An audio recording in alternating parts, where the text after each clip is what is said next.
नमस्कार, मैं हूं प्रभाकर मिश्रा। कोर्ट कचहरी और कानून से जुड़ी खबरें बताता हूं। तिरुपति लड्डू मामले में सुप्रीम कोर्ट ने नई एसआईटी का गठन कर दिया। राज्य सरकार की एसआईटी अब जांच नहीं करेगी और सुप्रीम कोर्ट ने जो इस एसआईटी का गठन किया है उसमें 5 अधिकारी होंगे, 2 सीबीआई के, 2 राज्य पुलिस के और 1 एफएसएसआई उसके अधिकारी होंगे और जाँच की निगरानी सीबीआई के निदेशक करेंगे। चूँकि राज्य सरकार को लेकर ढेर सारे सवाल हैं, राज्य सरकार के मुख्यमंत्री चंद्रबाबू नायडू को लेकर सवाल हैं, तो जाहिर सी बात है कि राज्य सरकार के द्वारा गठित एसआईटी पर भरोसा कैसे हो सकता था। इसलिए कोर्ट ने स्वतंत्र एजेंसी बना दी, स्वतंत्र एसआईटी का गठन कर दिया। हालांकि सॉलिसिटर जनरल जो केंद्र सरकार की तरफ से पेश हो रहे थे, उन्होंने कहा कि उन्हें एसआईटी पर पूरा भरोसा है, एसआईटी के सदस्यों पर पूरा भरोसा है। उनकी सलाह थी कि एसआईटी वही एसआईटी जांच करे, जांच की निगरानी कोई और कर सकता है, केंद्र सरकार के किसी अधिकारी को दिया जा सकता है। लेकिन सुप्रीम कोर्ट ने कहा कि नहीं, हम चाहते हैं कि लोगों में जांच को लेकर भरोसा कायम रहे और ऐसा करते हुए सुप्रीम कोर्ट ने जांच का आदेश, नई एसआईटी का गठन कर दिया। अब एक बात और महत्वपूर्ण है, वो ये कि सुप्रीम कोर्ट ने अपने तरफ से मामले का निस्तारण कर दिया है, मामला डिस्पोज ऑफ कर दिया है, यानी अब सुप्रीम कोर्ट में मामला नहीं रहा।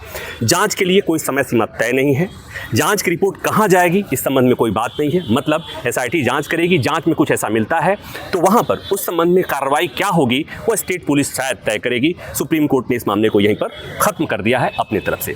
तो बात वही कि जो सवाल खड़े हुए थे, लाखों करोड़ों श्रद्धालुओं की आस्था जो आहत हुई थी, उसके बारे में क्या, तो सुप्रीम कोर्ट ने अपनी तरफ से इसे दूर करने की कोशिश की थी। आपको याद है कि सुप्रीम कोर्ट ने कहा था इसको लेकर सियासत हो रही है। सुप्रीम कोर्ट ने मुख्यमंत्री चंद्रबाबू नायडू के बयान को लेकर सवाल खड़ा किया था कि एक तरफ अभी जांच की रिपोर्ट नहीं आई थी, उसके पहले ही चंद्रबाबू नायडू प्रेस में आकर के कहते हैं कि मिलावट है, और कोर्ट ने यह भी कहा कि अभी यही तय नहीं कि जिस घी में मिलावट है क्या उससे प्रसाद बना था या नहीं बना था। तो ढेर सारे सवाल थे। तो मेरे हिसाब से अब लगता है कि सुप्रीम कोर्ट ने इस मामले को, चूंकि भगवान का मामला था, भगवान का प्रसाद था, मामले को भगवान के पास एक तरफ से भेज दिया है।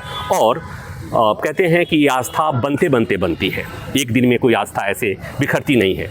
तो अभी भी जो लाखों करोड़ों लोग जो देश और देश के बाहर हैं, उनको अभी भी तिरुपति बालाजी के उस प्रसाद में आस्था है। इस बयान से और इस घटना से उनकी आस्था ब्रॉडली बहुत डिस्टर्ब नहीं हुई है। सुप्रीम कोर्ट ने एक बात और महत्वपूर्ण कही कि हम नहीं चाहते कि इस मसले को लेकर राजनीतिक ड्रामा जारी रहे या राजनीतिक ड्रामा हो। और कोर्ट ने एक बात और कही कि दोनों पार्टियां सौभाग्य या दुर्भाग्य से इस ड्रामा में, इस खेल में शामिल है। मतलब कोर्ट का इशारा साफ था कि इस मसले को लेकर सियासत हो रही है। इस वीडियो में बस इतना ही।